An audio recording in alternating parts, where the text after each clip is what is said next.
Superman Legacy adds a trio of heroes, including a favorite of mine, Oppenheimer, director Blast CGI, Hugh Jackman is suiting up in comics-accurate style, and we've got more trailers than a mobile home park. That news and more awaits you after this.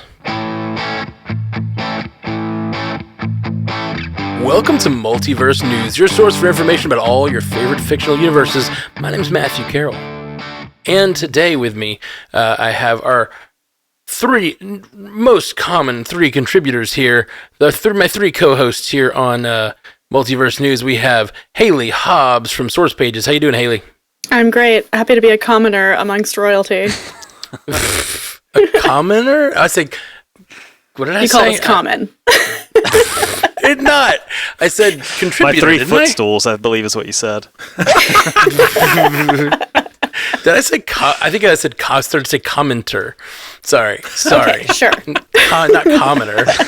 But yes, that's what I meant. I meant commoner. Yeah. No, I know. Of course. Napoleon is not until later on in the show, you guys. Yeah. We got to talk about Napoleon a little later, which that looks cool. And J. Scotty St. Clair, you just heard his voice, so he doesn't get to say hi. He's a commoner, and I get to say when he says no. I'm just kidding. How you doing, J. Scotty? I'm great. Delighted to be here in such esteemed company. Common though it may be. And Jay Sisson of Commute the Podcast. How you doing, Jay? I am happy to be here as always. Commoner or not. Serf, peasant, whatever you call us.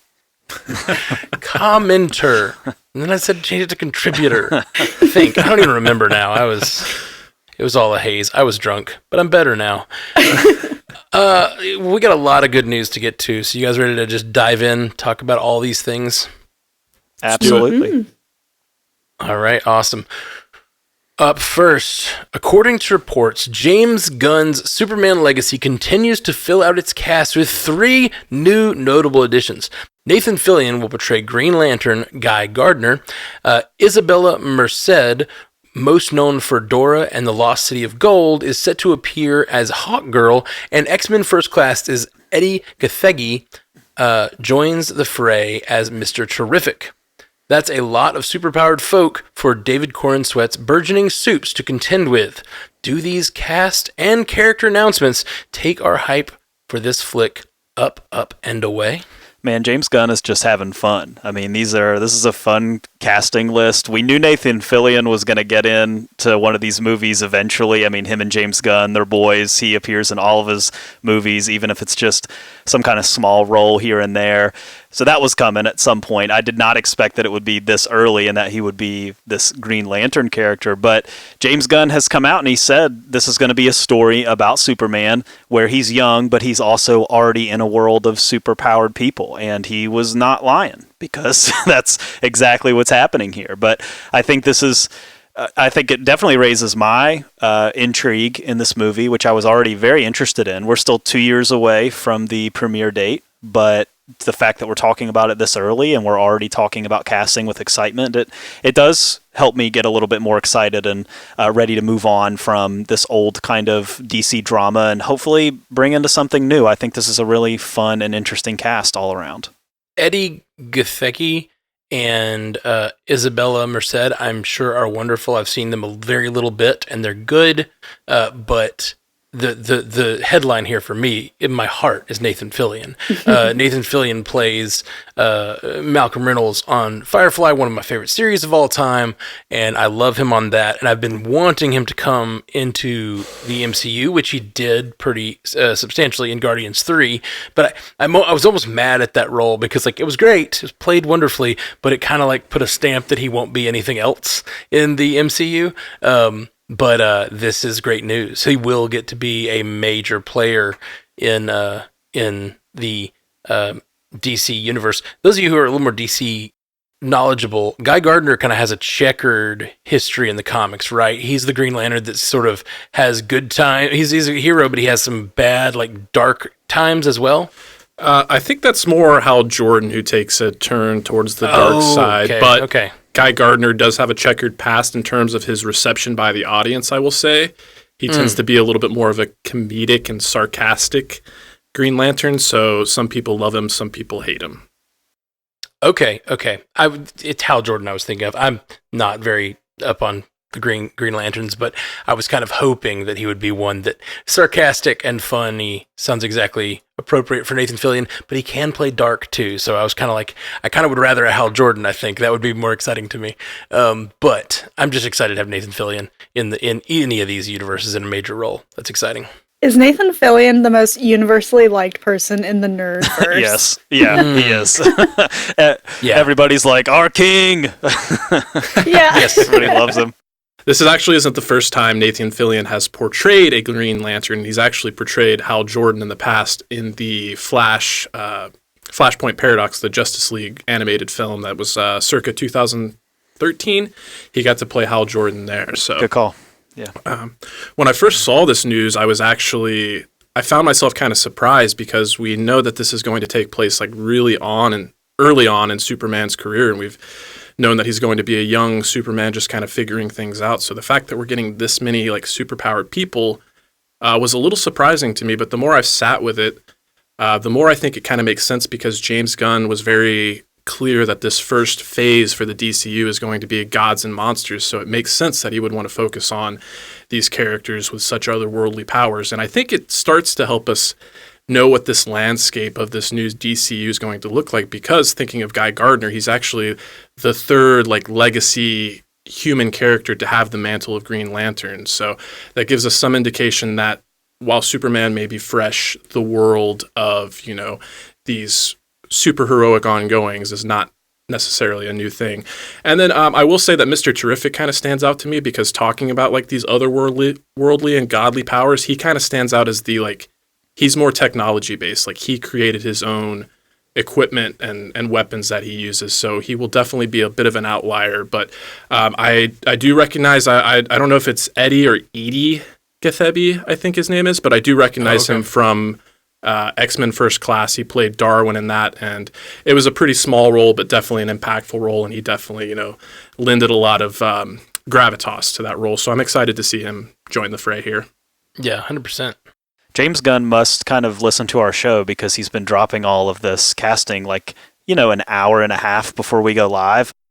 Right? It was almost the exact same time that he dropped the Superman and Lois Lane casting, just setting us up to just throw it right out there and be one of the first to cover it. Yeah. So thank you, James Gunn. Thank you, James. We see you. It.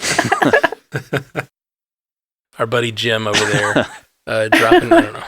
Oh, I can't think of anybody who less looks like a Jim. Okay. Up next, Oppenheimer director Christopher Nolan confirmed that the soon-to-be-released film has 0 CGI shots. Seems disturbing when you think about the movie is about the atomic bomb, but Nolan wants scenes to feel seamless, so he used old-school movie magic with new technology for IMAX, using forced perspective to film the recreation of the Trinity test, the first ever test explosion of the nuclear bomb in 1945. Nolan is known for not including CGI in films, and surely this will lead to a movie that won't bomb, right? I think this is cool. We're in this age of VFX artists saying that they're being overworked and underpaid, and it's been in all the headlines and all these major franchise movies, and so that Nolan is very dedicated to this practical way of filmmaking is pretty admirable, especially in 2023 when computers can do things so much faster, and that he used forced perspective to drop the tiny atom bomb, I think is very interesting. And if you've seen the trailers, you've seen a little bit of the effect of it. It's very effective. Like, I'm definitely planning on going into that movie and feeling rocked by the atomic bomb and feeling very overwhelmed by the effects of it. So I commend him for this, and I think that it's just a really good thing when we're facing all of these issues with the artists in the industry saying what they're saying.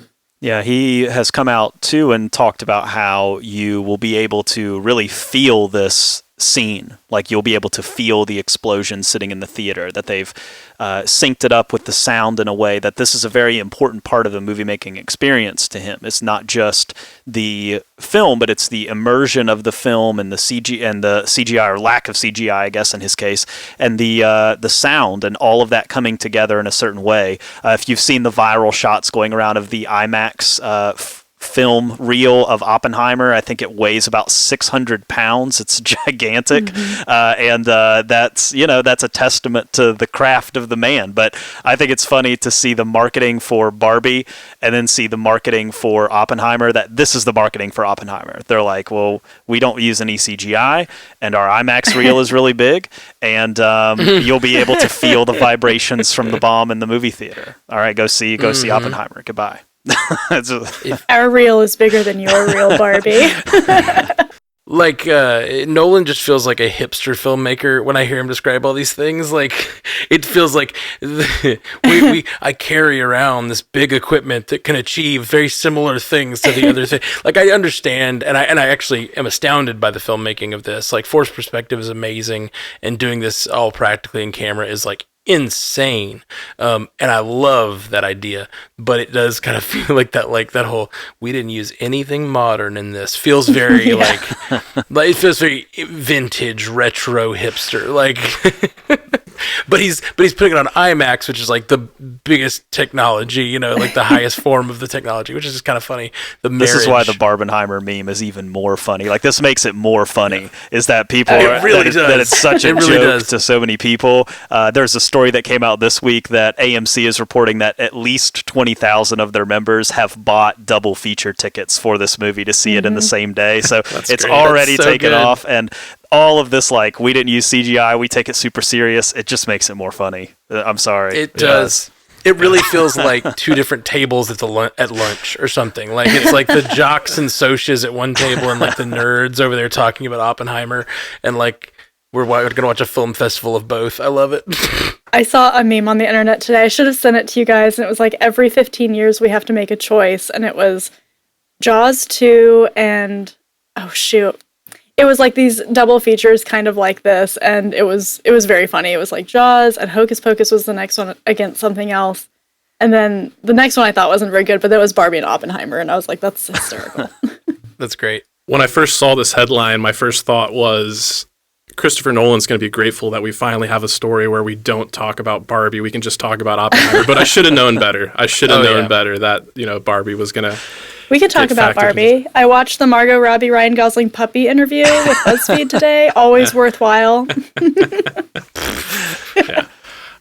No, but I can only really echo the sentiments of everything that's been said. As a person that does dig, special effects and the behind the scenes, I really do look forward to like the robust behind the scene features we can see of how this was actually achieved, and like thinking about the forced perspective, like the miniature scales that they must have used. Like I'm really excited to finally get to see that when the time comes. But going back to Oppenheimer's marketing and thinking about Barbie, I think it really is a missed opportunity that they have not used the 1982 song from the Gap Band, "You Dropped a Bomb on Me, Baby," because that would be just like so perfect, That would be really good.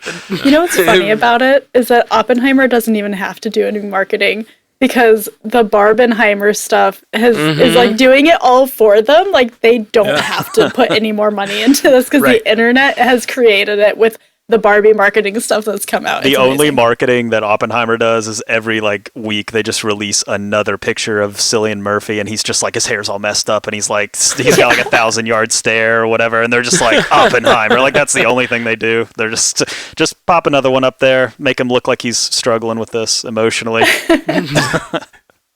Portray emotional struggle, and that's like the whole thing. That's all they're trying to do. I would love it if Christopher Nolan just, finally relented and played into it, and I think there's a real opportunity. I'm stuck on this song, but thinking about Barbie again, it's like, you dropped a bomb on me, Barbie. You dropped a bomb on me. It needs to happen. Yes, I like it. We can make that happen. We can make it for the internet. Okay, Deadpool 3 actor, writer, and producer Ryan Reynolds broke the internet on Monday, revealing a first look of Hugh Jackman's yellow, comics-accurate Wolverine suit on the set of the upcoming movie. The yellow Wolverine suit has been referred to and joked about for years in other X-Men related movies, but it seems it will finally be donned by Wolvie himself. And in more Deadpool 3 news, Jennifer Garner is set to return to her role of Elektra after nearly 20 years. What do you think, Bubs?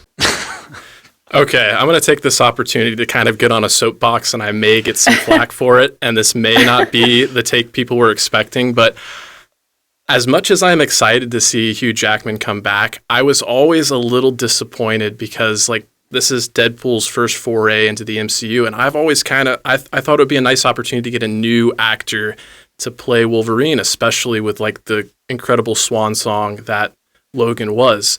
Taron Egerton comes to mind as one of, like, my first picks. But it is great to see the classic, the iconic blue and yellow suit, and I think they have adapted it very faithfully.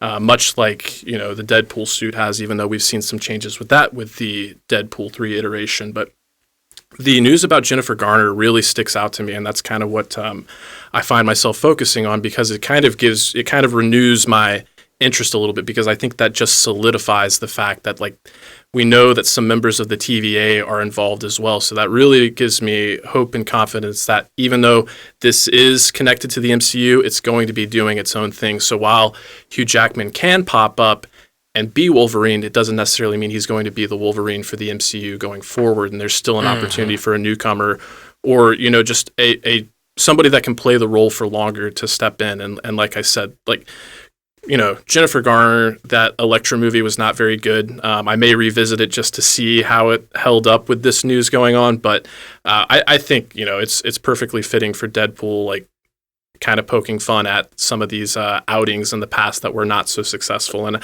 the fact that she's willing to participate, I think, sounds like a lot of fun. This cast keeps getting bigger and bigger, and more people from the older franchises keep showing up. And I think it's going to be a movie that just, like, there's a lot of theories and people talking about it could be Deadpool kills the Fox universe or whatever, like, just goes, because that's, comics he does, Deadpool kills the Marvel universe. And so this could be really focused on the past, and I totally get where you're coming from, J. Scotty, wanting it to step forward into the future and what is the MCU. And that's what we were all talking about, like, how cool it would be to see him step into the MCU and see, like, how his fourth wall breaking comments on the MCU. Like, that's something we've been talking about for years, ever since this deal was made, and it's sort of disappointing. It sounds like we're gonna get less of that and more of a, like, a traipsing through the past of, like, Marvel movie history almost. Right. And it could be really cool and fun, but it's not what I was expecting for sure. Yeah, I think Ryan Reynolds intentionally put this out because the leaks are a springin' for Deadpool 3 right now. If you are sensitive to spoilers, just be very careful on the internet when you search for information about Deadpool 3, because there's a lot out there. Almost the entire script has leaked online, and I think Ryan Reynolds kind of knew, like, I can either let some, like, Zapruder film-esque grainy photo from a drone of a tiny little yellow speck make its way onto the internet, and people be like, Wolverine, cool costume confirmed, or whatever, and let that be the narrative. Or I could just go over to Instagram and put a HD picture of it up, and then I can kind of control what the story looks like. But there's a lot out there about this movie already. Ryan Reynolds, though, can clearly get anyone to do anything, because the cast is just the fact that Jennifer Garner is coming back as Elektra is crazy. Like, she doesn't really even act anymore that much, and let alone to be able to get her into Elektra. I mean, this is a role that she, if you watched back in the day, 20 years ago, there was a show called Alias that she played, like, the spy, and that's what really made her famous. And then that was what catapulted her into this Elektra role. So for her to come back to do that, like, that just is a testament to the power of Ryan Reynolds and how he clearly is very well liked and very well connected in Hollywood. Well, and it's also a movie that is widely panned. So a lot of times actors don't really want to revisit those roles. They're like, "Oh, that's a pass. I don't want to talk about that." Elektra was not well received, if you remember. Not at all. Not at all. So it's really interesting that she's willing to come back for sure. I don't really like Ryan Reynolds or Jennifer Garner. Why are you so broken? I know. I gotta defend broken. Jennifer Garner because she's from West Virginia and I'm from West Virginia. You know, country roads take me home, and there's a connection respect there. that. So, have you seen the clip of her on Conan where she tried to call him out on something he was wrong about? And she's like, "You went to Harvard," and then she was like extremely incorrect about what she thought she was correcting him about. I don't know. It made me lose a little respect for her. I was like, don't get all sanctimonious on people when you're wrong. So yeah, I don't really have a whole lot to say about this. I will read Spark Sam 85's feedback in the chat since we're talking about it. What if Kang sends him to take out the X-Men or something like that? Or they connect this to X-Men 97? Yeah, something I think me and Jay talked about last night on the podcast. Wasn't it? Or was it we did get to talk a little bit about like the Fox X-Men and all that stuff. Yeah. Yeah, like what if this isn't even the Wolverine? You know, there's been talk about like what if that Swan song, you know, of Logan, like who wants that Wolverine back? What if this isn't even that Wolverine? What if it's the Wolverine from the 97 Wolverine 97 comics funny. version, I would like right? that. It could be really, really fun. Just jumping through the multiverse. Who knows what Wolverine this is? I'm all on board for those connections that they mentioned, but if it was Kang that contracted Deadpool, yes, he has the mercs for money, so that makes sense. But my only umbrage would be that would make Kang less Kang the Conqueror, the one that's been conquering these timelines, and more of like Kang the Delegator. So. Yeah, but he does do that in comics. He often works with other villains. Yeah, he has like fair enough. people who work under him. Kang the Delegator. King the Delegator is That's funny. Well, we've got a bunch of trailers over here. We're gonna have a little section we're gonna call Trailer Park, and talk about a little bit of this. Okay, Star Wars released a 2-minute trailer for Ahsoka, the Disney Plus show starring Rosario Dawson that drops next month. It will start with a 2-episode premiere, which is becoming a trend for Star Wars, with mostly positive reaction from fans. Okay. I'm going to pull up my notes here. Classes in session. Have I mentioned I'm really excited about this? Get the glasses on, like... Yeah. Oh, yeah. They're upstairs. I don't have them. All right. So I have some just like main points about this trailer because I thought it was really awesome and it just really blew my socks off when I saw it. So first off, with Ray Stevenson's character, Baylan Skoll, I think we know he's a former Jedi. He survived Order 66. We kind of know this because he says to Ahsoka, Anakin spoke highly of you, and Anakin was her master in the Clone Wars TV show. I am super sad we're not going to be getting more of Ray Stevenson since he's passed away because I think that he sounds amazing in these clips. He looks amazing. I did have a visceral reaction when he says the phrase, "We are no Jedi," because that is taken directly from an Ahsoka line in Star Wars Rebels where she says, "I am no Jedi." And I was like, how dare you keep Ahsoka's words out of your mouth, sir. But I loved everything I saw of him and his female counterpart, Shin. Then we see Morgan Elsbeth from season 2 of The Mandalorian. She is questioned by Ahsoka in the episode The Jedi about her master, Thrawn. And so that's cool that we're going to see her come back. We get some great shots of Hera and Mon Mothma, plus Hera's droid Chopper, who is my favorite droid in the entire Star Wars universe. He has a kill count higher than almost anybody else's, both mechanical and organic beings he leaves in his wake. So I love that we're getting all of those characters. And then a really big thing that they dropped, we learned that at some point Ahsoka trained Sabine Wren. And I find this fascinating because we're never led to believe, as far as I know, that Sabine is force sensitive. She's a Mandalorian. She at one point wielded the Darksaber, which is a Mandalorian Jedi weapon. But we don't know that she's force sensitive. So I'm super interested to see where they go with that. We get a really awesome quick shot of the Purrgil, which are space whales that we find in Star Wars Rebels. A whole cloth Dave Filoni invention because he loves animals so much. They're very cool because they can travel through hyperspace by themselves.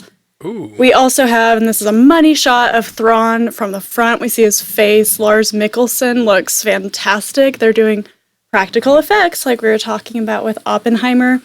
And so that's neat because that's what Star Wars is built on. And I love that they're doing that with both Thrawn and Hera. And then it ends with just a lot of really good quick shots and possibly a glimpse at World Between Worlds from Rebels Season 4. Here's the thing, though, okay? I don't have enough time to watch all of Star Wars Rebels before this show, and I've never seen it. And I know, okay, it's good. I've heard from everybody. It's good. I'm not questioning that, but I've just never seen it. So my thought is, do I need to try to cram that show in before this show? Because it's like 4 seasons, isn't it? There's a lot going on. Or do I need to do, and I think I'm speaking for a lot of people here when I'm asking you, do I need to do like one of the cut down, like essential episodes guides that are all over the internet? Or is it manageable to try to cram this thing in, on a normal life schedule? 75 episodes. That's a lot, It's a lot. I think that they've done really well with these live action shows, bringing in animated characters and things that happen in the animated shows and making them accessible to people who haven't seen those things, because that's a lot of content to watch just to know who Thrawn is when Ahsoka mentions his name in season 2 of The Mandalorian, episode 5 or whatever it is. So I don't think you have to. Rebels is my very favorite Star Wars property, so I think everybody should watch it. But if you don't want to, there's probably a really good list somewhere of essential episodes. The final 2 episodes of season 2 come to mind, and kind of just like the back half of season 4, where I think we're going to get a lot more things from that part of Rebels than anywhere else. Yeah. Well, first of all, I cannot speak as intelligently or passionately about this series as Haley, so I'm glad she took the lead on this one. But I did have that moment watching this trailer where I was, the Leonardo DiCaprio from Once Upon a Time in Hollywood, like pointing at the screen, like, they did the thing, because like my familiarity with Thrawn, I have not watched Rebels in its entirety, but I knew about Thrawn from the expanded universe, and Timothy Zahn had this trilogy of books that became wildly popular that were known as Heir to the Empire. So when they said Heir to the Empire, it was like, oh, they said the thing, they did the thing. So yeah, and those are good books to read for sure. Yeah. And I just thought the trailer looked amazing. It was, I couldn't help but kind of have the thought as I was watching it, like, don't get me wrong, I enjoy the sequel trilogy. I'm not as down on it as a lot of people, but when I was watching this, I was like, why couldn't we have gotten this instead? Like, throw that budget that they put behind that sequel trilogy for something like this. Yeah. And we all know why, but yeah, it's nice that at least now we're getting this unified vision, the Filoni Favreau, the double F combination that's fabulous. Because, at least going forward, we know this is probably the trajectory Star Wars is on. So you're telling me I got to read a book too? I got to read a book and watch a whole show to understand what's going on? Yeah, now I start to feel for those people who feel the same way about Marvel, because here's to touch on what you were asking, Jay. I did a big rewatch of Clone Wars in preparation, and went over on the Star Wars Universe podcast to try to get ready for Obi-Wan, because I just didn't know much about the Obi-Wan Anakin relationship except for the prequel trilogy, and I was like, okay, gonna do it, and I did it.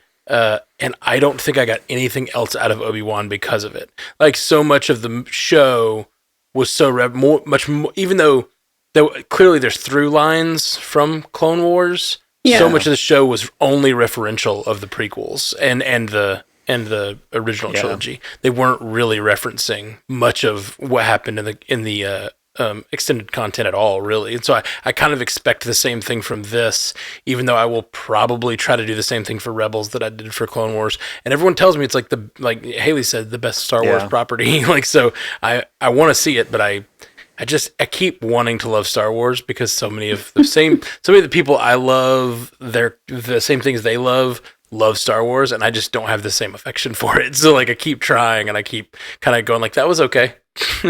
Matt, you would maybe like these last few episodes of season 4 because it is that ethical question that's explored. So I'd say my essential Rebels episodes are the last 2 episodes of season 2, and then episodes 10 through 16 of season 4. Okay. Yeah. I feel like that's the pretty cramming is manageable. hard too. Like I crammed Clone Wars too. I just tried to kind of get it all in really fast. All the seasons were out, just tried to blast through the whole thing. And I liked it, but it was just like drinking from a fire hydrant. And I feel like I just didn't get the experience because you're trying to kind of, okay, I finished one, start one, finish one, start one, finish one. And you just don't get a lot of like the finer details as you're doing that. Well, and the Clone Wars jumps It around. does. It's not done Yeah, chronologically it does, either. So. I don't know. I might, Haley, you're going to have to come up with like a list for us. Like I trust you to make a list. I just did. Yeah, but I know what's going to happen. You're going to go look at like the list. You're going to be, oh wait, no, season 2, episode 7, they say this. Like you're going to look at it. You're going to go, oh wait, I need this, this, and this too. So I think for Ahsoka, the show, I think those are your staples. Like you should watch those if you want to. No, I do want to. I do think it'll be accessible otherwise. Yeah. Though. And you'll have to go back to Bad Batch season 1 to watch the. Stop giving me shows. I got too many shows to watch. Yeah, I haven't watched any of. I watched the first episode of Bad Batch actually with you with Jay Scotty and Haley. Oh, that's right. Yeah. I watched the first like 2 episodes, but I never did go back. I kept being like, that was pretty good. I'll check it out, and never did. They'll probably have some live action crossover, and I'll go back and marathon that at some point too. Up next, DC dropped its final trailer for Blue Beetle, releasing in theaters on August 18th. The trailer shows an extended look at the Scarab AI that selects Jaime Reyes as its host and shows us more of the film's villain. I like this trailer. I didn't love this trailer, and I think that's because it kind of committed the cardinal sin, and I can't really fault it for doing so when you're getting so close to the release window here. But I just feel like it gave too much of the plot away, and it kind of like lost some confidence. It's like we need to lay this all out there for people that are on the fence so that they know what they're getting into. But I find myself kind of being able to, like, I think all the pieces are there. I'm able to kind of put this plot together and know how things are going to shake out. So yes, we did see more of the indestructible man, but I have my reservations about whether or not he's ultimately going to be the big bad. But I do like the through line about family. Family is a theme that's been tackled in a lot of other properties. Shazam kind of comes to mind, but hopefully this is a more successful outing that kind of focuses on family. But I think the lead, Jolo Mataweño, like he seems like he's really, the right guy for the role, and the right guy to bring Jaime Reyes to life. And I'm still excited for this one. I'm going to be there day one to check it out, and I hope that this trailer did enough to get those people that were on the fence. But we'll see. Yeah, this movie does have a hill to climb. We've talked about it before over the last few weeks when we've brought it up, but it is going to have to jump the DC hurdle. And it's going to, I think we feel pretty confident, I think most people feel confident that Superman Legacy will be able to jump the DC hurdle since it is presented as the James Gunn, actually, he wrote it, he directed it type thing. I know that they are selling Blue Beetle as being a part of this new universe, but I don't know if the audience has quite accepted that yet, right? So there's still a little bit of work to do here. I'm hopeful for it because I think it looks fun and it looks like a good property, and we're just going to have to wait and see, but it's got some strategizing to do to try to get itself where it needs to be. I thought the trailer looked fun. There's that moment where he's cutting the bus in half, which just happened. There's like 2 Marvel properties with buses being cut in half recently. We got Shang-Chi and Doctor Strange, and this one looked almost exactly like what happened in Doctor Strange, which I thought was weird. When he cuts the bus in half, though, when he puts his hands on his face, like his look into he almost had like a Deadpool look into camera. He's like, oh no, like I don't know, it just felt weird. Yeah. Like I'm sorry, I didn't mean to reference Marvel 3 times. I really didn't. But like, I agree with Scoots that like this felt like it was revealing way too much. The grandmother picking up the gun, I feel like could have been a really fun moment in theaters, and like I completely feel that joke. It's going to fall flat now because I know about it. Right. It's not going to be surprised. It seems like it was supposed to be a big surprising thing, and it's not at all.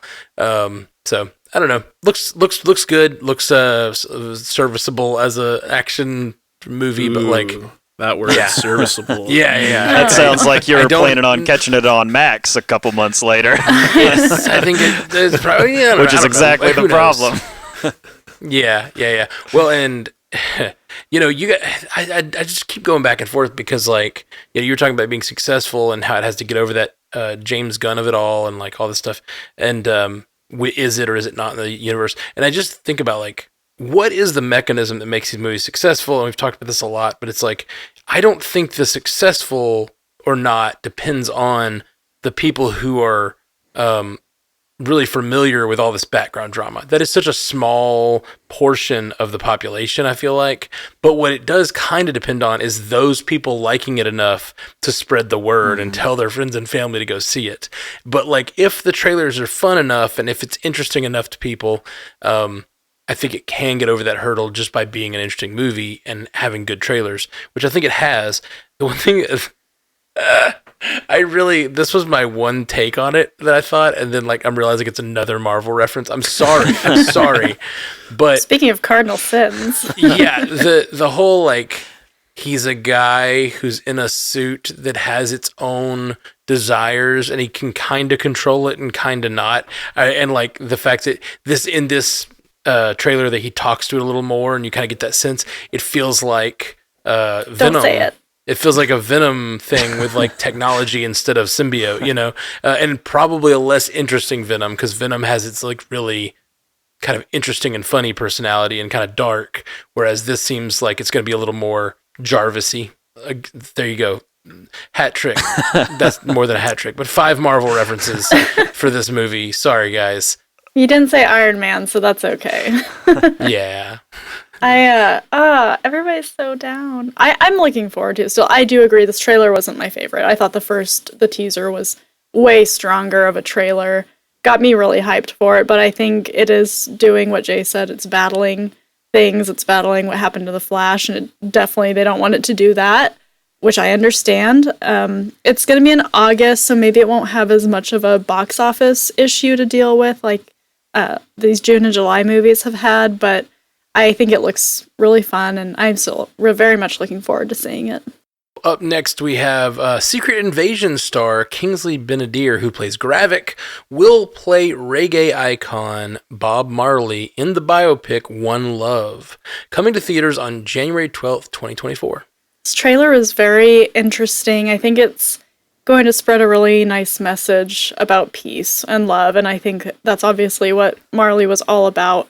That's what his music was about. That's what he wanted to put out into the world. And something that's very cool is that the Marley family produced this with Paramount. And so that it has their buy-in, which is always important, especially with a biopic about a very beloved figure in the arts community. And I tried to see if Kingsley Ben-Adir is doing his own singing, couldn't figure it out. So I'd love it if he was, because I think that always makes things so much more special when I'm watching these movies, like with Austin Butler and Elvis. I could buy into it so much more knowing how much of his work ethic went into the role. So I had only just seen this when Jay put it in the news hopper, and I'm very much looking forward to it.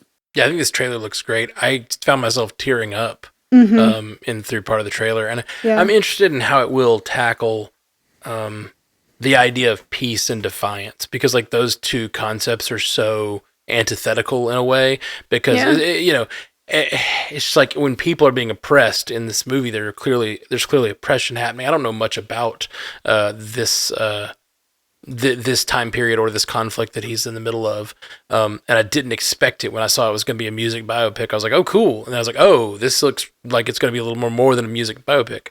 It's always an interesting question of like, it's the no justice, no peace thing. It's like. You want peace, and that's what he was all about, but also he's in the face of this terrible thing, and I'm just interested to see how they will handle that, and like what the message of this movie will be in the end. And but goodness, Kingsley Ben-Adir, amazing. In this trailer, he's amazing. He's been great on Secret Invasion, and I can't wait to see what he does with this character. With this, actual historical figure. I always like music biopics because music is always so indicative of the period of history that it's made in. And so it's a really nice lens into the world that we're going to see through something we're probably at least a little familiar with. Yeah, absolutely. All right, the first trailer for Ridley Scott's next epic war film, Napoleon, has debuted. The film stars Joaquin Phoenix and Vanessa Kirby and has a theatrical release date of November 22nd. Yeah, this is the most Ridley Scott trailer that you could, if you just told an AI to generate a Ridley Scott trailer, like this is exactly what you would get. I mean, but it looks really cool. Like it looks like he's committed to really bringing the scale of Napoleon's life to the screen. And Joaquin Phoenix looks like a great choice for the role. I'm getting like, he famously played the Emperor in Gladiator, which was a Ridley Scott movie as well, and I was getting a lot of vibes of him from that role in this role. Vanessa Kirby is going to be in it as well as kind of like the kind of love interest of Napoleon and kind of the secondary main character to the whole thing. So, yeah, it's got me really interested in this movie. It is going to debut on Apple TV Plus, but they are going to give it a theatrical run first, which is good. So, they're doing this with the Apple TV Plus adjacent movies like the Killers of the Flower Thank you, Haley. I was like Moon something, and so yeah, I'm glad that these movies are getting theatrical runs too. Ridley Scott has done a number of like historical epics, but this one really feels like it's the first. We have Gladiator 2 on the way, obviously, but this one feels like the follow-up to Gladiator in the sense that you had Joaquin Phoenix wanting, like, as this power-hungry antagonist in the first one, trying to ascend as emperor, and now he actually gets to be the emperor in this one. So I just had to note the connections there. But one thing I found myself on the fence about is like Joaquin Phoenix is basically doing the same voice he does in the Joker. He's doing his kind of soft-spoken, like there's a tremble to his voice and whatnot. And I was like, would I have preferred him take a stab at a French accent? Would that have, like, brought me into the world more? But I trust his, sensibilities as an actor. He's an Oscar winner. So I think if a couple of minutes into the film, I will probably let that go. But it's like, why do people have to sound, English or British when they're clearly, from another part of Europe? Why don't the English teach their children how to speak? Yeah, because I have to do it on every episode. There's a great thing on Star Trek. Jean-Luc we're losing Twitch count. viewers. We're losing. Oh yeah, for sure. It drops immediately. Jean-Luc Picard is French, but he's English. And then they finally, after 30 years of that being like a meme and a joke, they explained in the most recent season of Picard that he was born in France but quickly moved to London to for school or something, and I was like, okay, you did it. You finally explained it after we made fun of it for 35 years or whatever. It's crazy.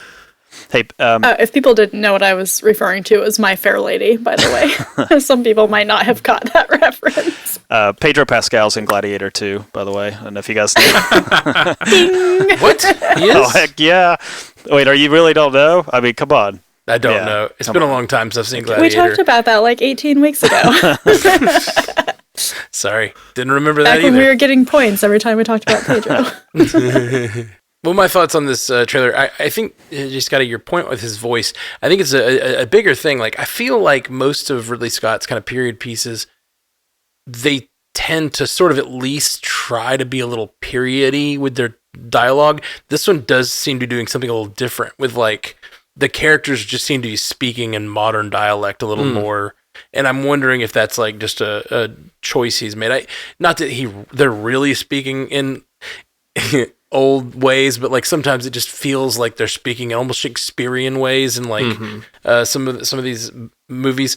This one does not seem that way. It seems a lot more just casual or something. And I don't know. I also I know very little about the real Napoleon story, but one of the only things I know, and almost no one I've ever talked to has known it because I love this, is the thing where he drew an army out onto a frozen lake and blew and shot cannons and balls into the lake, and by firing a few cannons he took out an entire army.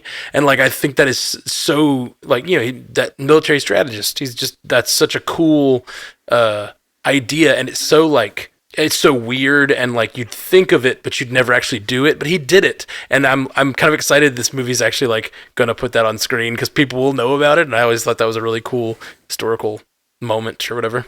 I also don't know much about the Napoleon history, and I didn't have time to watch the trailer. I'm 0 for 2 on this one. I have been to his tomb in Paris, and it's a testament to his ego because it's a tomb with, it's a 7-layer tomb that he's laid to rest in. And of course, he's famously kind of a smaller statured person, and so you just have to imagine this huge thing that you stand in front of is actually like really small.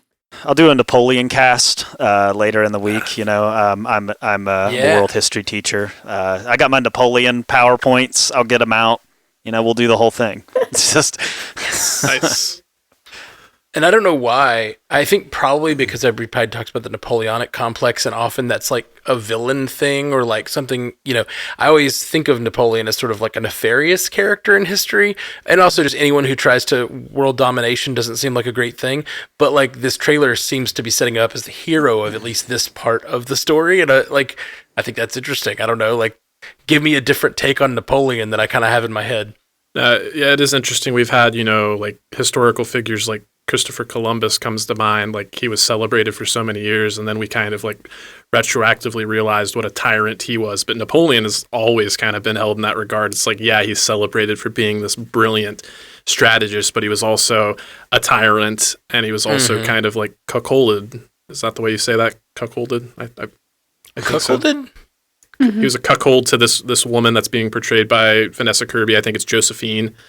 But yeah, so it's just interesting how some historical characters kind of like are held in this regard, in this light, while other ones, it's like all their dirty laundry was always like laid bare. And I think it just speaks to how many enemies he had during his lifetime. Yeah.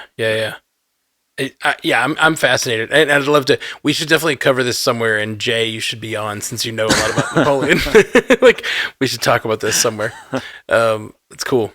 Okay, the 9th film in the Conjuring franchise, The Nun 2, has a new trailer to horrify audiences. The film is set to premiere on September 8th.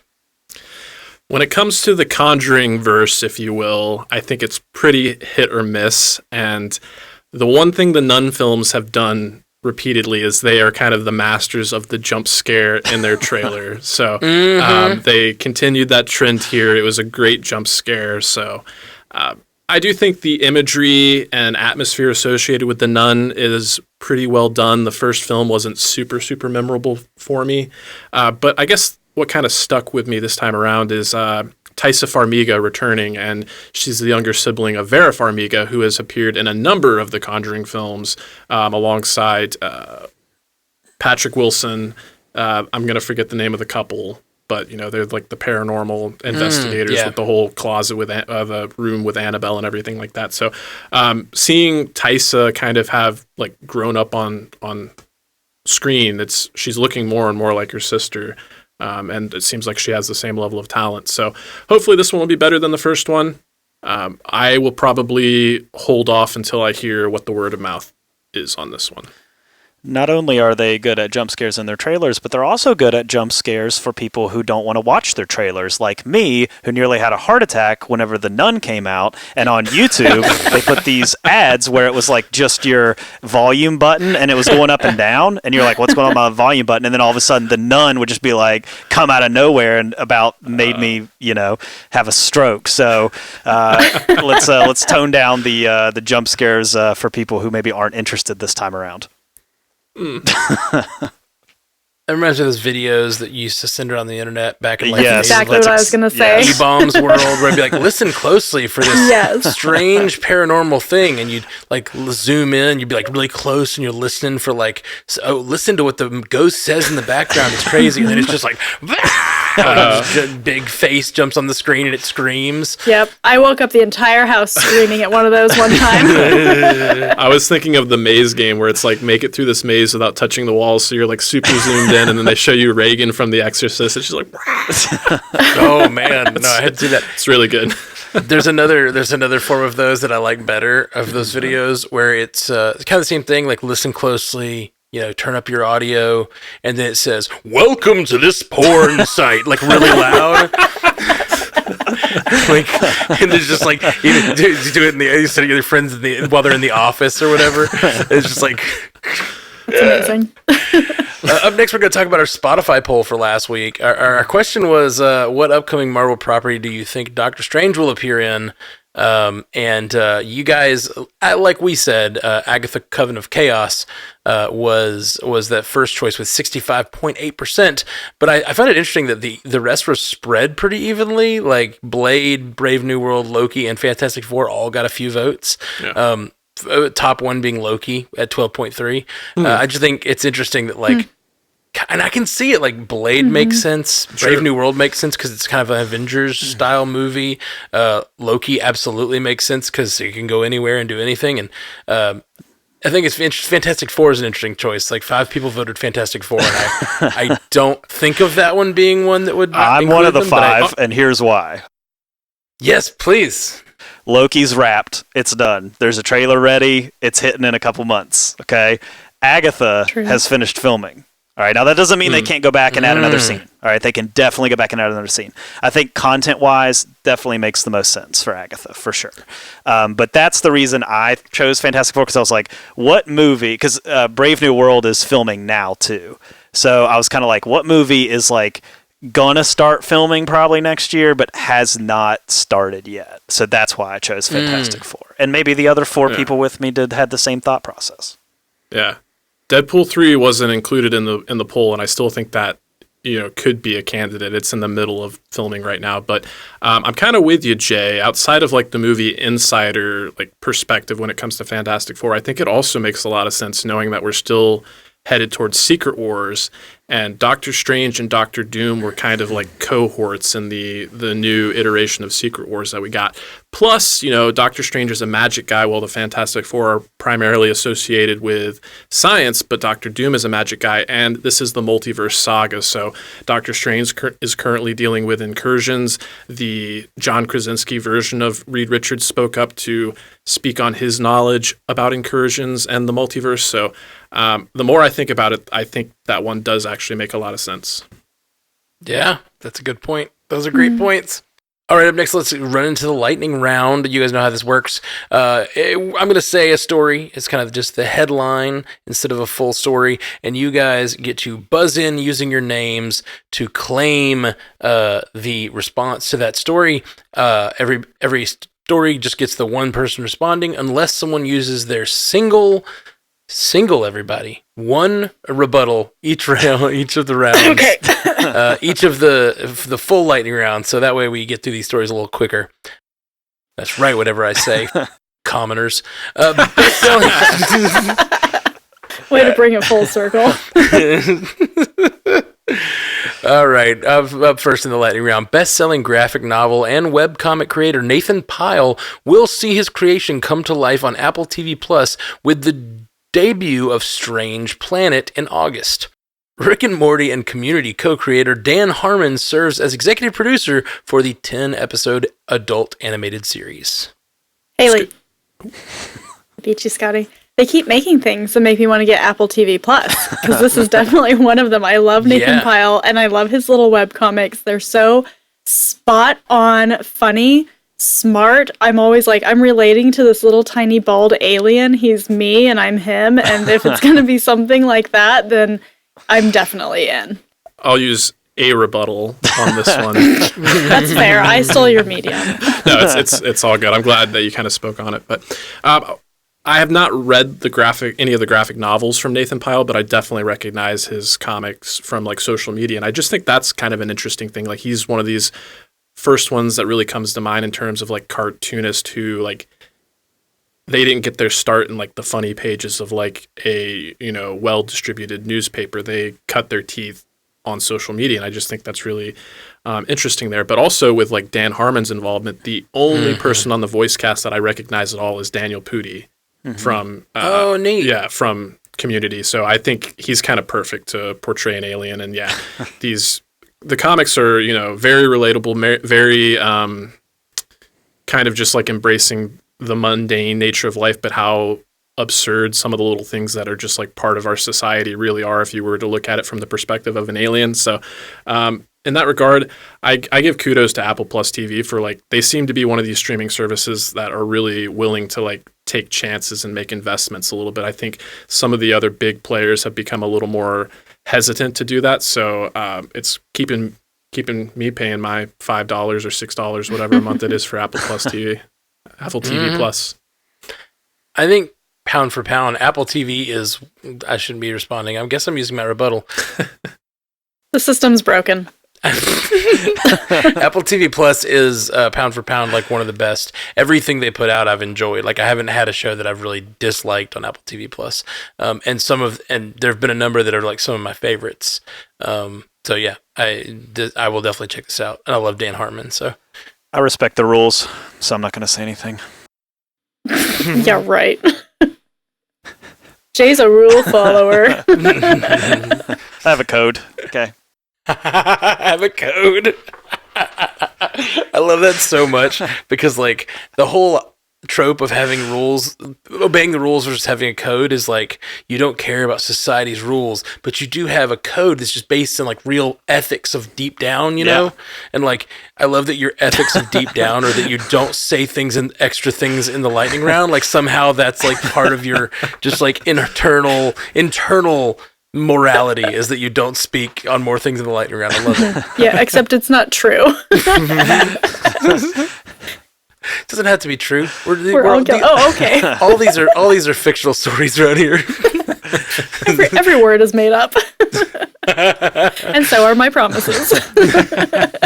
Next up in the lightning round, Shang-Chi star Simu Liu confirmed on Meta's new Twitter competitor Threads that the highly anticipated sequel to Shang-Chi and the Legend of the Ten Rings has been delayed, saying, was told it would follow Avengers, but that keeps pushing back due to circumstances beyond my control. Matt, this is interesting.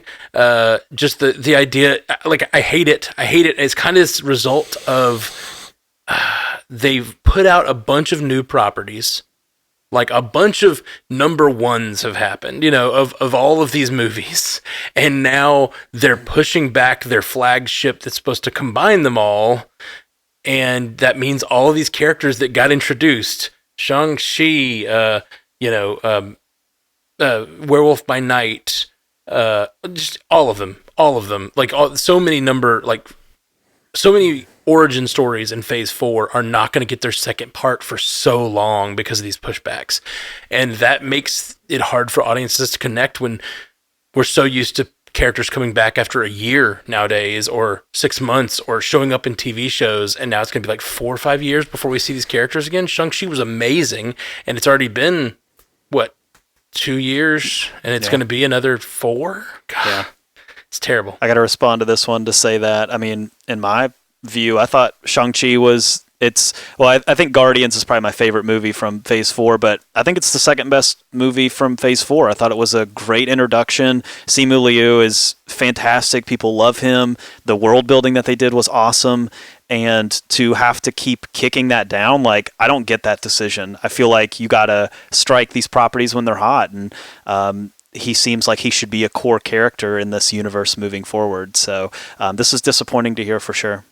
Yeah, it feels almost like they ended the movie with that lead into Avengers. Mm-hmm. And so he's supposed to appear in the next Avengers, and then they've got some things to happen to him that are supposed to lead into his next movie. And so they just keep pushing Avengers back, which means he just keeps getting pushed back further and further and further.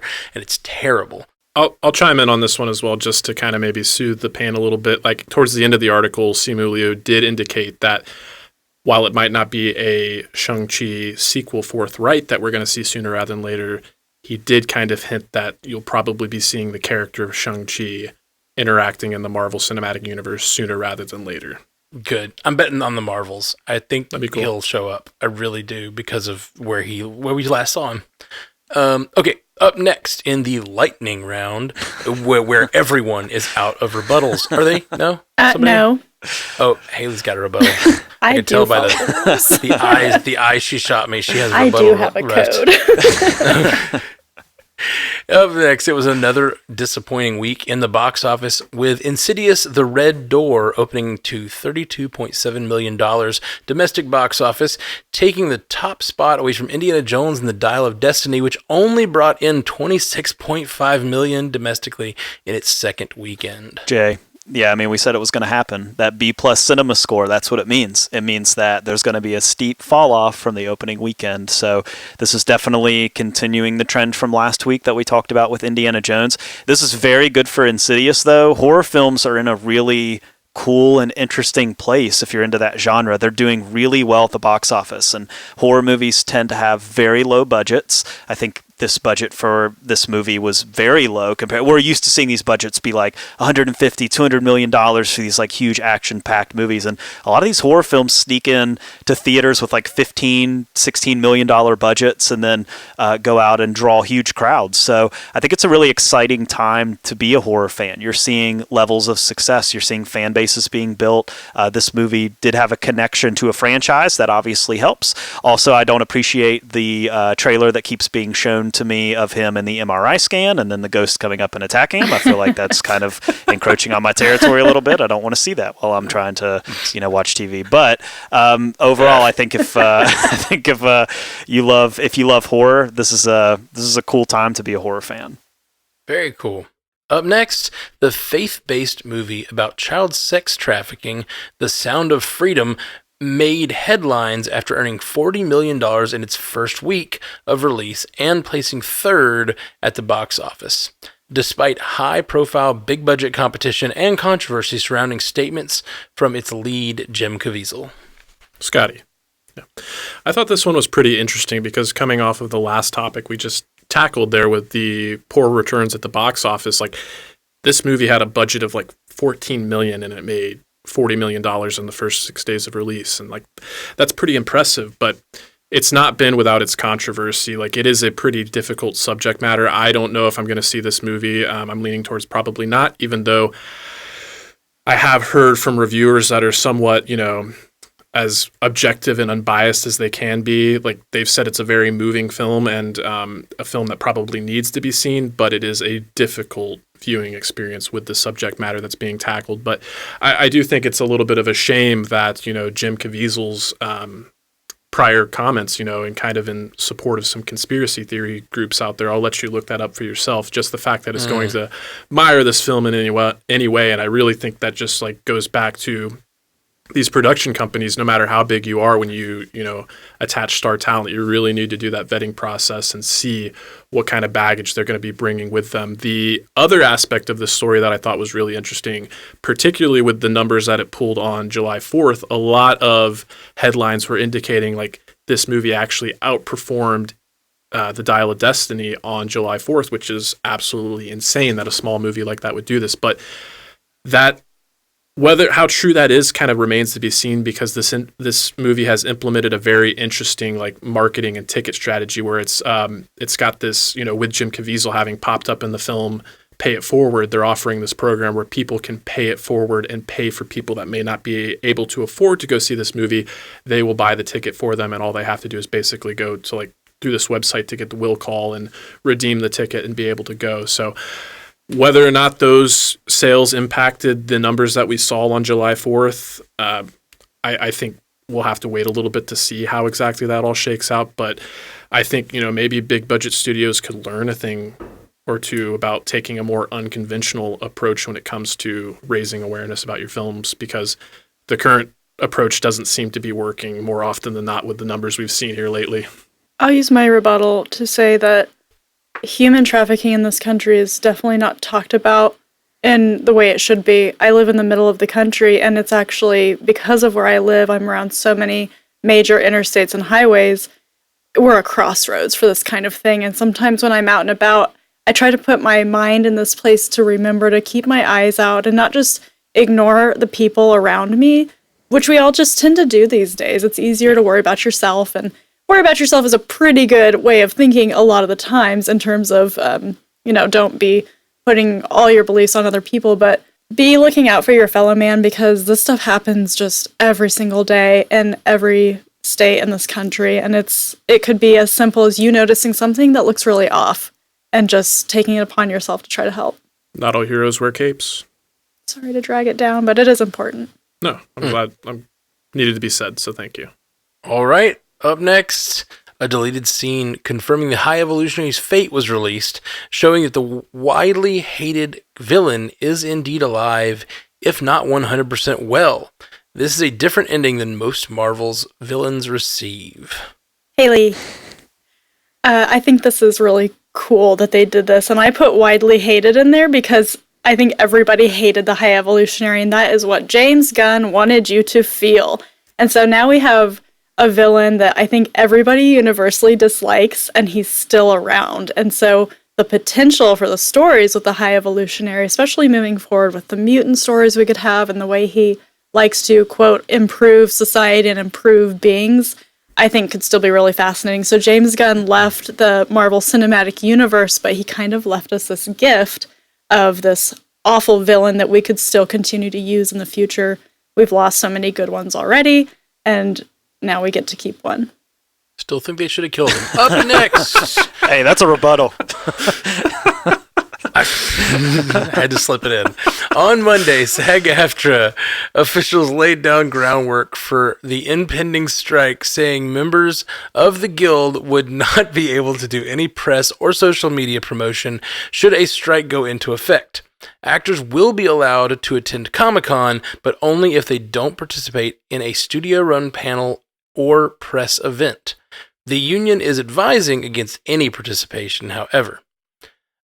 The deadline for negotiations is now the night of July 12th, which is today, if you're listening to this podcast, not when we're recording it. Jay, yeah, I mean, you may be listening to this podcast on Friday, and the actors may be on strike by that point. And I will tell you that, just kind of finger on the pulse, it does not seem like there's a lot of optimism in Hollywood. There's reports coming out, if you look at this on all of the major trade sites, there's reports like all the big studio execs are clearing their schedules and making their calls and getting people in and trying to hammer out deals and all this type of stuff. But I mean, the actors are out making picket signs. The guild is sending out do's and don'ts and things like that to its members. Like, that tells me that there is not a lot of optimism that there's going to be any movement here. I think this is why we saw so much movement today on all these trailers. Like, Warner Brothers released Blue Beetle and they released Wonka. That's two trailers from the same studio at the same time. They released both at like noon. That never happens because you don't want you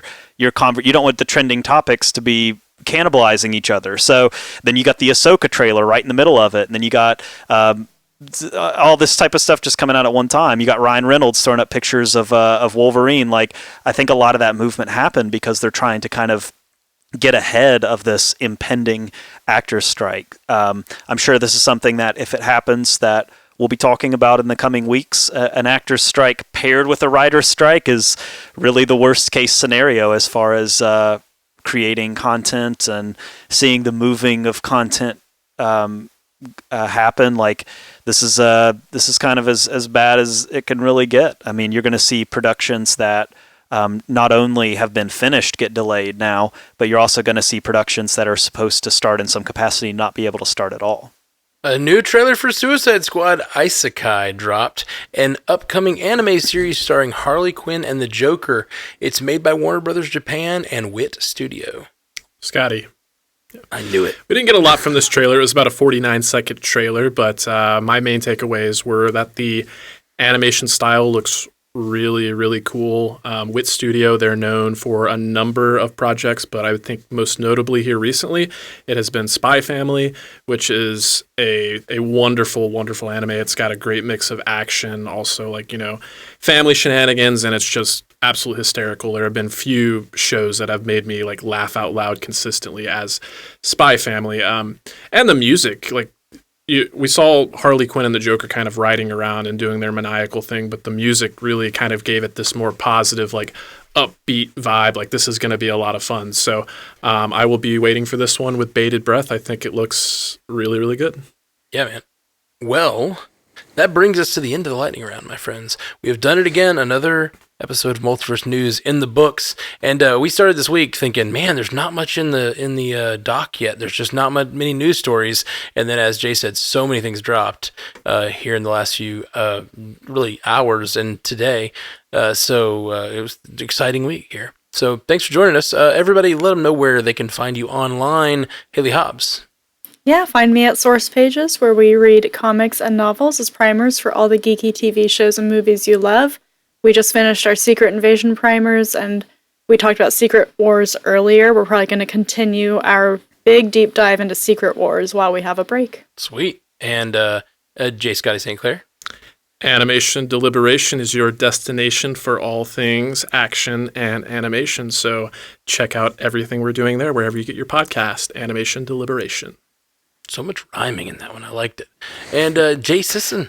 You can find me at Commute the Podcast, a 20-minute weekly educational show where we try to talk about 3 interesting things that you didn't know on your way to work. So if you got about a 20-minute commute, come hang out with us.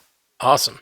Well, my friends, thank you for joining us. And you can find me at the Marvel Cinematic Universe Podcast. Please check it out. We've got a lot of good stuff happening over there with Secret Invasion. Lots of conversation. Jay was on last night. So me and Jay talked about the Secret Invasion for like an hour and 15 minutes. It was a really fun conversation. So go check that out. And we'll be back soon, guys. Peace. You stay classy, Multiverse.